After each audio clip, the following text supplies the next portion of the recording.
story you are about to hear is true. Only the names have been changed to protect the innocent. Fatima Cigarettes, best of all long cigarettes, brings you Dragnet.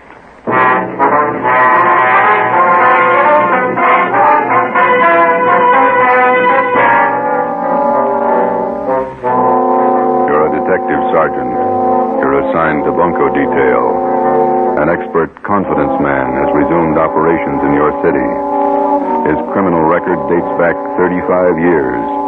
He's a master in the art of the gentle swindle. Your job, stop him.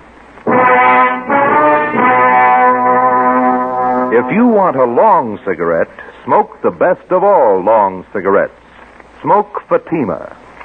Fatima is the long cigarette which contains the finest Turkish and domestic tobaccos superbly blended to make Fatima extra mild. And that's why Fatima has a much different, much better flavor and aroma than any other long cigarette. That's why Fatima has more than doubled its smokers coast to coast. So, enjoy Fatima, the best of all long cigarettes. It's wise to smoke extra mild Fatima. It's wise to smoke extra mild Fatima.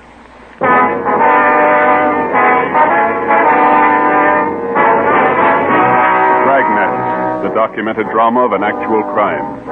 For the next 30 minutes, in cooperation with the Los Angeles Police Department, you will travel step by step on the side of the law through an actual case from official police files. From beginning to end, from crime to punishment, Dragnet is the story of your police force in action. It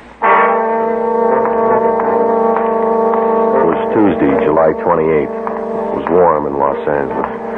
We were working the day watch at a bunco detail. My partner's Ben Romero. The boss is Thad Brown, chief of detectives. My name's Friday. I was on the way back from the record bureau, and it was 10:45 a.m. when I got to room 38, bunco fugitive detail. Friday? Captain, they're bringing him in now. Sit down. Thanks. There's the mama sheet on him. Oh, Gentleman Wallace. I thought he was out of our hair for good. So did I until this turned up. I heard he was working in New York. Look at the package on this guy. Feels like a good-sized dictionary. Yeah. Check the date of his first arrest there. June 2nd, 1913. He's been in and out of jail all over the country. McLean County, Oregon, forgery.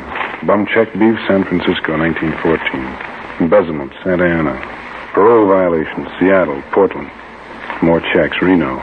Billings, Montana, forgery, 1920. Dayton, Ohio, Pittsburgh, New York, grand larceny. Bunco raps, Las Vegas, Cleveland, Chicago. That's only the first page. There's a couple more there. Yeah, reads like a novel. Just about as long. What's the story on Wallace this time? What have we got? We reached a couple of used car dealers Saturday. Took them for $2,000 each, and we can't touch him. Why not? How'd he work it? Well, Saturday afternoon, he went to a car lot on the corner of South 3rd and Washington. He bought a 1948 Lincoln sedan. Showed him his identification, wrote a check for $1,500 for a down payment, and drove away. Another bum check deal. That's a little more than that. About 45 minutes after he left, he drove into another used car lot 2 blocks away from the place where he bought the Lincoln. Yeah. Told the salesman there that he didn't like the car and he wanted to trade it in on another one. The salesman offered him $900 less than he paid for it. Wallace accepted and offered him a personal check to cover the balance. And the salesman went for it? Almost. Wallace seemed so anxious to get rid of the car that the clerk got suspicious, but it was late Saturday and he couldn't call the bank on Wallace's check. So he called the place where Wallace bought the car. That's right. We found out that the sale was made less than an hour before and that Wallace had given them his personal check for it. And then the 2 used car dealers got on the phone, decided that Wallace was pulling a fast hustle, called the cop, and had him jailed. Hold that light a minute, will you? Thanks. Well, then what? Well, when the banks opened Monday morning, they called about Wallace's account. He had enough money in to cover both checks. Wallace got a lawyer and threatened suit against the 2 car dealers. He had both of them cold. They settled out of court for $2,000 apiece. Quick deal. Sounds like a master. He's been grifting for 35 years. Knows the con game any way they want to play it. We can't even book him on a vag charge. He's got a job. Who's he working for? Plastic outfit out in Pasadena. Salesman. Is he registered under 5238? He is. No, just a minute. Yeah? All right, send him in. Romero, he's got Wallace with him. Oh. Captain. Ben? Wallace, this is Captain Bryce. Captain, I'm very happy to know you. I've heard a lot about you. Yeah. Sergeant Friday, how are you? I would like to talk to you, Wallace. Sit down. Oh, well, thanks. It's warm out today. Perspiring. Now, what is it I can help you gentlemen with? Always glad to cooperate. You don't have to give us a build-up, Wallace. We're not buying. You know me better than that, Sergeant. No point in making this visit an unpleasant one. Cordiality, that's a secret. My mother always used to tell me that. She used to say... Look, mister, you're not here to get the keys to the city hall. You're here for investigation. I'm here out of courtesy, Captain. My lawyer informed me I didn't have to come. I don't believe in making enemies, that's all. For a guy that's not trying, you've done pretty well, haven't you? Now, how long do you plan to stay here in town? Los Angeles is my home. It's my place of business. That's fine with us, Wallace, just as long as it's honest. Now, let me hand you a piece of advice. You try copping any more jobs in this town, and we're going to lean on you, understand? I don't think I do understand, Captain. The incident with the used car dealers, I hope that isn't what upset you. You guessed it, and it better be the last caper you try around here for a long time. I had every right to take action against those car dealers. False arrests. They humiliated me. They damaged my reputation. Here's your reputation, Wallace. 35 years of it. 10 jail terms, larceny, bunco, forgery. Have you ever heard of rehabilitation, Sergeant? Oh, yeah. I did my time. I don't owe them a day. I've got an honest job. I've been off the grift for years now. And take a hint, Wallace. Stay off. You'll do better. That's all, Wallace. Just remember, the next time we tag you, you're going to fall hard. You got it straight? Captain, I've been square since I got to town. I'm not switching. Is that it? That's all. Well, that wasn't so bad. Would you gentlemen care to have some lunch with me at the club? Just a snack? No, thanks. Sure, I can't persuade you. Club's just up the street. Fine food. Some other time, Wallace. Goodbye. Well, goodbye, Sergeant. Goodbye to you, Captain. Yeah. Well, we gave him the word. I don't know how much good it's going to do. What do you think, Skipper? And two things about grifters. They never retire and they never change. Watch him. For the next 4 months, Charles Wallace was kept under surveillance. From his daily actions, there was nothing to indicate that he'd returned to his former profession of confidence man. From experience, we knew it was too good to be true.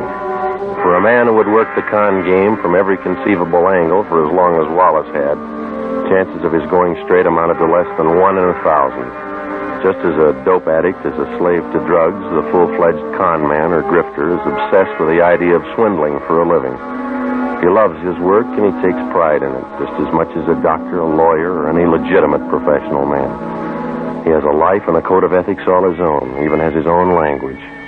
The grifter's victims are wealthy, middle class, and poor, and many more than the average citizen imagines. Wednesday, December 1st, 1 p.m. Ben and I had lunch and checked back in at the office. Food's getting better at the cafeteria, don't you think? Well, beef stew is pretty good. You got an extra coat hanger in your locker? Oh, yeah. Yeah, here you are. Yeah, thanks. Hi, Conlon. Joe, did you see this report the post office detail sent over? I mean that Lonely Hearts ad? No, this is a different one. Real twist. How do you mean, Harry? Let me look, huh? Here. Barney Grant, that's the name he uses anyway. A couple of weeks ago, he planted a small want ad in the newspapers around town. Been cleaning up ever since. How'd he work it? Here, take a look at the ad he was running. Remember, tomorrow is the last day to send your dollar to Box 565, Main Post Office, Los Angeles. Was that all? That's all it took. The last couple of days, I've been getting about 40 letters a day from people in this city. With $1 in each one. Ad doesn't promise a thing. Just send your dollar. People send them. They picked the guy up, Harry? He called for the last batch of letters 2 days ago. Probably pulled out. Postal inspectors checked the address he gave when he applied for the box. They never heard of him there. Barney Grant. That sound familiar to you, Ben? Little, yeah. Maybe R&I has a package on it. Friday, see you a minute. Right, Captain. Ben, you and Conlon want to check that name through R&I? I'll be in with the skipper. Yeah, okay, Jack. Friday, close the door, will you? Sure. This is Mr. Sawyer. He's with the Western Central Railroad, Sergeant Friday. Sergeant? How are you? It's about Wallace, Friday. Mr. Sawyer has a complaint against him. We've got the crime report. Gentleman Wallace? Yeah. You want to fill him in, Mr. Sawyer? Well, Sergeant, I'm employed as a standards engineer for the Western Central Railroad. Wallace first approached me about a month ago.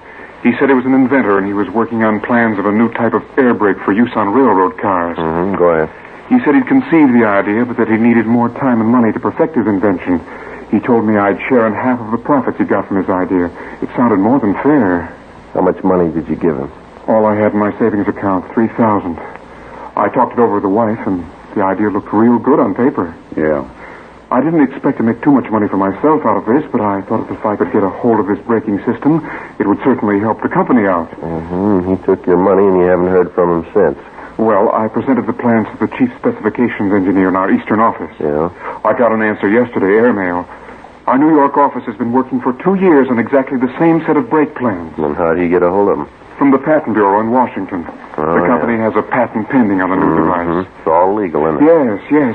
He simply got the information from them, drew up an exact copy, and submitted them to me.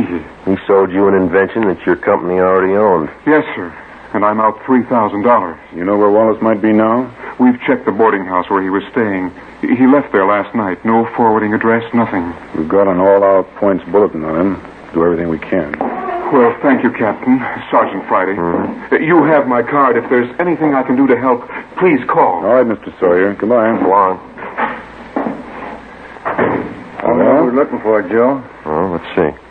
What's that, Romero? On that phony ad the post office detail reported this morning. Check the name Barney Grant through the crime index. That's the name the guy used. Yeah? Oh, this is the package on Gentleman Wallace. That's right. His alias list goes for 3 pages. Read them again. Charles French, Walter Grant, Charles Grant, Barney Grant. That's right. Gentleman Wallace, Barney Grant, same guy. We got out a local broadcast, an APB, and a radiogram on Charles Gentleman Wallace. For a full month, there wasn't a sign of him. Then we received a communication from the Denver, Colorado Police Department. Wallace had cashed worthless checks in that city in the amount of $2,500, and then he'd skipped town. But before he left Denver, he managed another deal. He sold 30 cartons of electric razors, which 1 did not belong to him, 2 had been stolen from another con man and resold, and 3, the razors didn't work in the first place. The mechanisms had been taken out and replaced with lead weights. Another 60 days passed before we got the next report on Wallace from Cleveland, Ohio. By means of forged papers, 2 well-versed assistants to ropers, and a fast line of talk, Wallace had sold a Cleveland hardware concern a shipment of 10-penny nails, much below the market price. He collected $1,200 as partial payment for the shipment, but it was never delivered. 8 a.m. Monday, March 3rd. Ben and I checked in for work after a weekend off and found a message in the book to report to Chief of Detectives Thad Brown.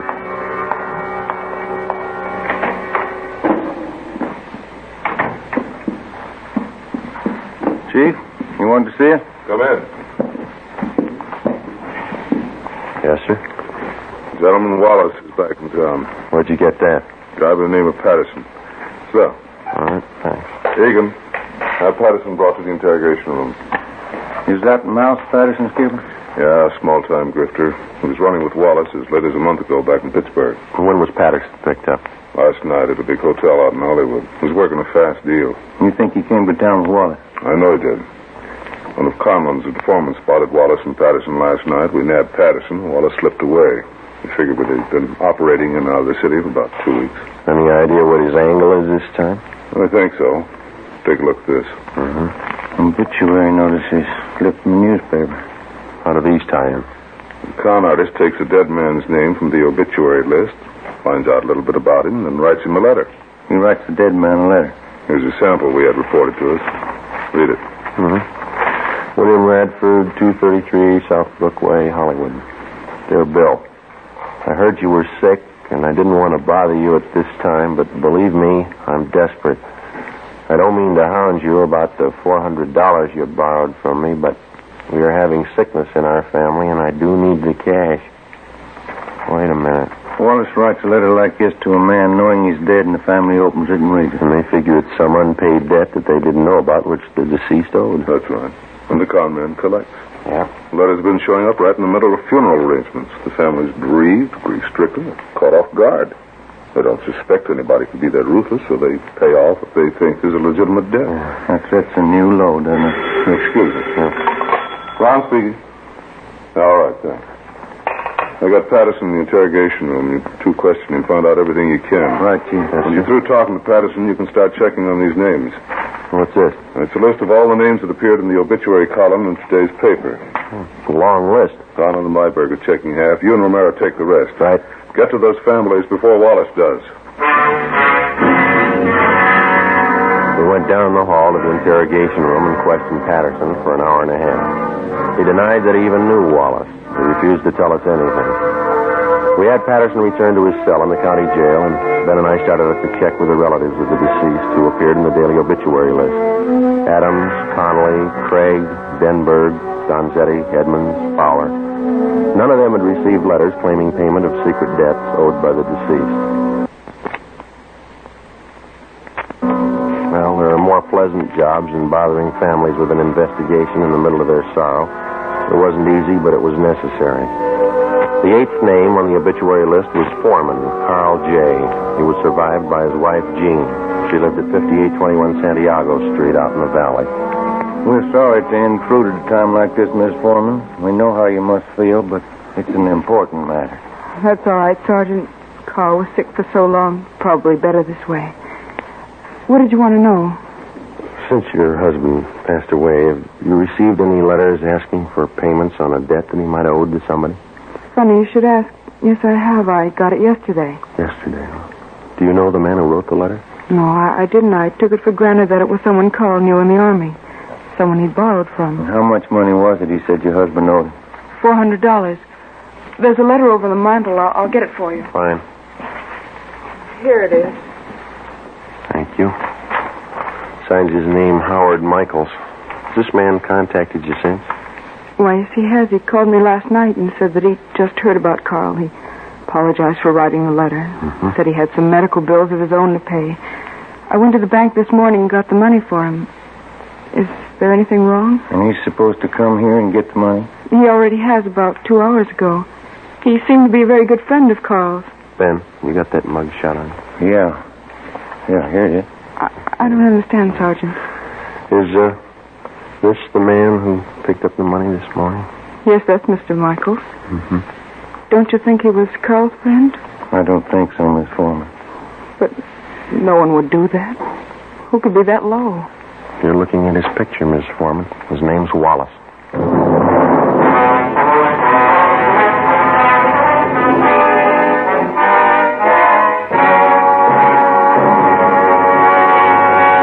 You are listening to Dragnet for the step-by-step solution to an actual police case.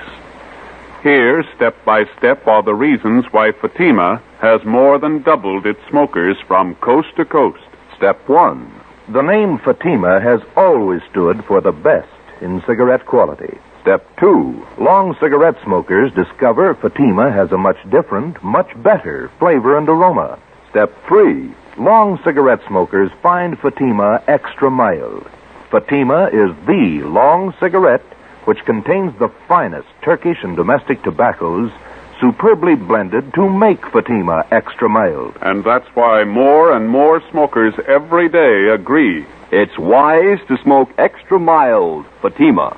It's wise to smoke extra mild Fatima. Yes, the name Fatima on that golden yellow package is your insurance of an extra mild smoke. So, enjoy Fatima, the best of all long cigarettes.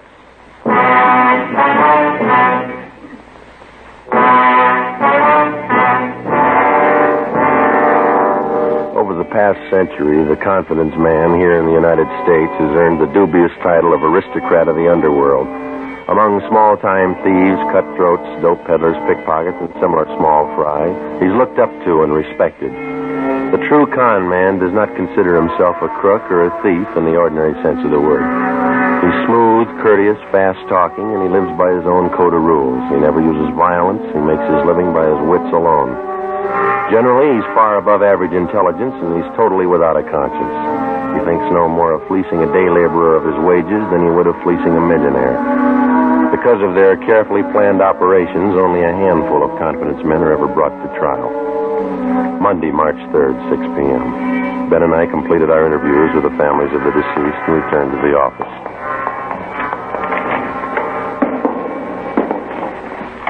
Hi, you two have any luck? Wallace is the guy. We found out that much. Who identified him? Woman out in the valley, a Mrs. Foreman. Wallace posed as an old friend of her husband's, took her for $400. How about Colin and Myberg, Captain? They get anything? I haven't checked in yet. I'm waiting for him. How does Mrs. Foreman make the payoff to Wallace? Through the mails? No, sir. He came out and picked up the dough in person. And then there's no chance of tracing him through the post office. Seems like he comes up with a new M.O. every day. We checked out the rest of the families of the deceased on the list. The chief gave us no lead. Don Myers in handwriting checked the letter Mrs. Foreman got. The writing matches with the others. It's Wallace. Hi. No, Conlon. Myberg with you? Down the hall in handwriting. Checking a couple letters with Myers. Do any good today, Harry? Some. We found 2 families got phony letters through the mail. Same deal, Wallace. They pay off to him yet? Neither one. Told him to sit tight and call us if the guy should contact him again. Explain the setup. Who are the people, Harry? Let's see. One's an old fellow. Oscar Dunn. Lives over in Highland Park. Other's a pretty wealthy family, Bel Air. Here it is. Elizabeth Secor. She's the wife. Husband's name, Burton James Secor. Investment broker. Died day before yesterday. How much of a debt is he supposed to have owed? The guy in the letter claims $1,200. Signed himself William Kilbright. The letters mention anything about how the payoff's supposed to be made? The guy wrote he'd contact him by phone first, then make arrangements to meet him. Both families will call as soon as they hear from him. Now, if he doesn't change his M.O., we're set. Conlon, you and Myberg stick with the family in Highland Park. Make sure they understand perfectly what the setup is. If Wallace makes a contact, be there. Okay, Cap. Joe, you and Ben cover the family out in Bel Air. Okay, you got Secor's address here? Well, here's a crime report. It's got all the dope. Good. Well, Now, I'll grab it. Bunko, fugitive Conlon. Yes, ma'am? When? All right, thanks. We'll take care of it. Secors. Wallace just called him. what's the pitch? Wants to pay his respects. He's going to visit him tonight. 7:35 p.m. Monday, March 3rd. Ben and I drove out to Bel Air to the Secor place. It was an English-type mansion with a circular driveway out in front.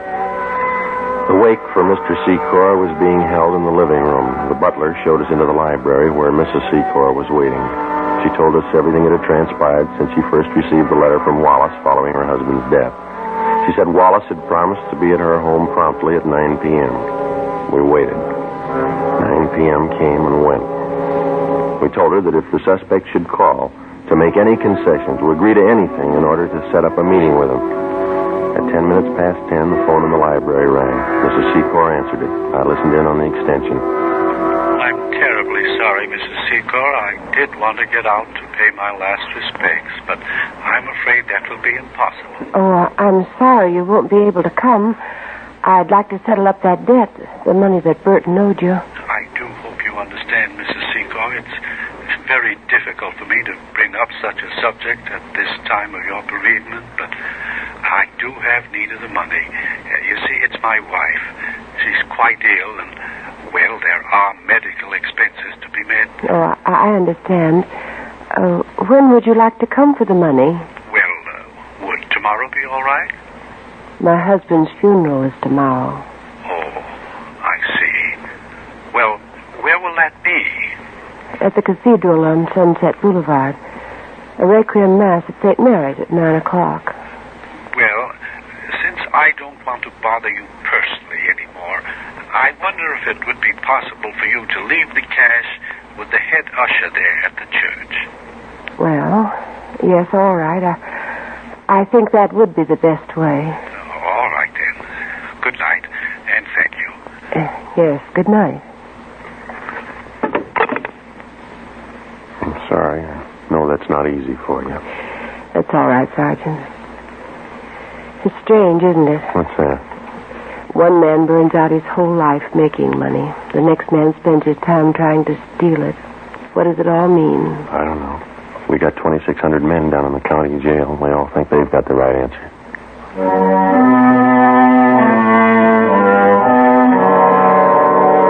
Tuesday, March 4th, 9 a.m. In St. Mary's Cathedral on Sunset Boulevard, the final rites, the Requiem High Mass, was being celebrated for Burton James Secor.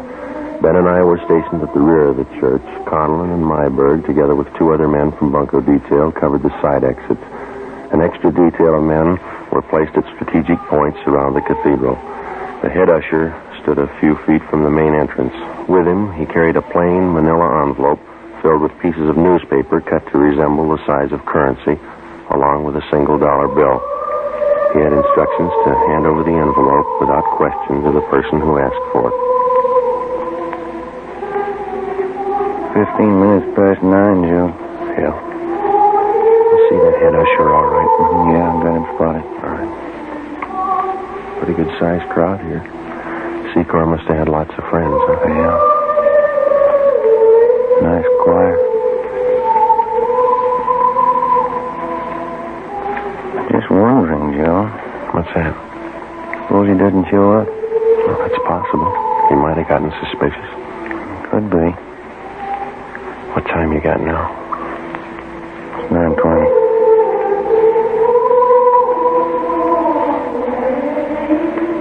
Joe, look. Uniformed messenger just came in the door. Yeah. He's looking around. He's going up to the usher, talking to him. That's it. Usher gave him the envelope. Messenger's leaving. I know. Let's hold it. Give him a lead. All right, let's go. All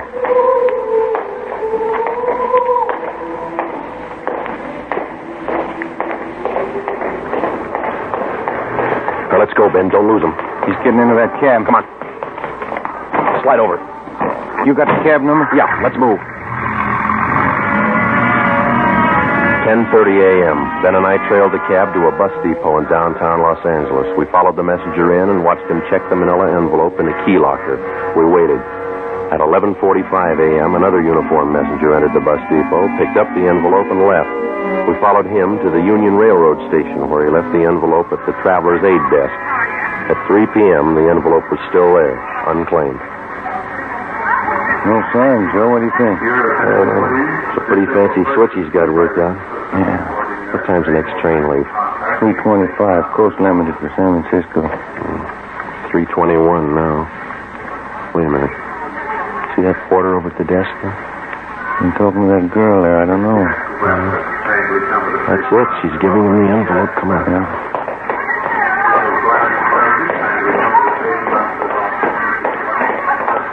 He's heading up the ramp. Yeah, let's hustle. You turn up the left? Yeah, passenger platform, Coast Limited. Not much time. Come on, run. Come on, Ben. Where'd the porter get on? Next car. Come on, run. Let's jump. This way. Through here. That the same porter? Yeah. He's knocking at the door to that compartment, handing him the envelope. That's it. Let's go. Yeah, it's locked. Knock. Yes? What is it? Conductor. Just a minute. What is this? All right, Ben. Now, look, Sergeant, there's no need for any unpleasantness.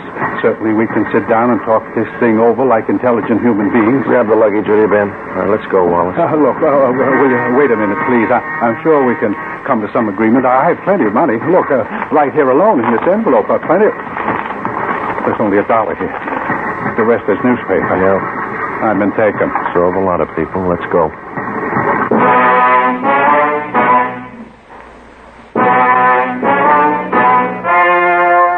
The story you have just heard was true.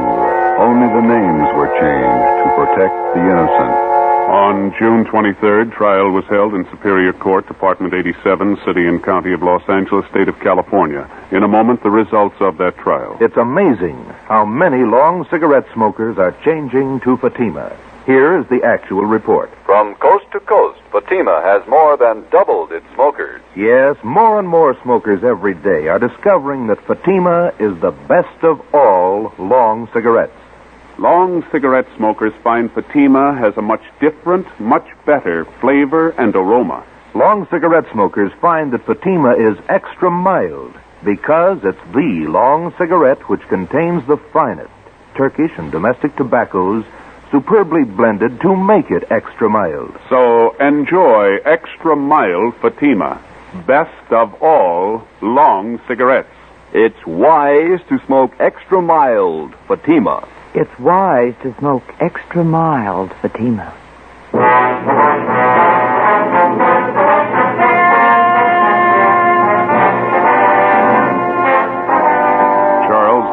Wallace was tried and convicted on 4 counts of grand theft and sentenced to the state penitentiary for the term prescribed by law, with holds being placed on him by 4 other states. You have just heard Dragnet, authentic cases from official files. Technical advice for Dragnet comes from the Office of Chief of Police W.A. Wharton, Los Angeles Police Department.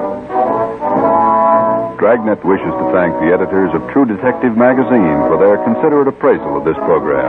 For those of you who may be interested, the behind-the-scenes story of Dragnet appears in the March issue of True Detective.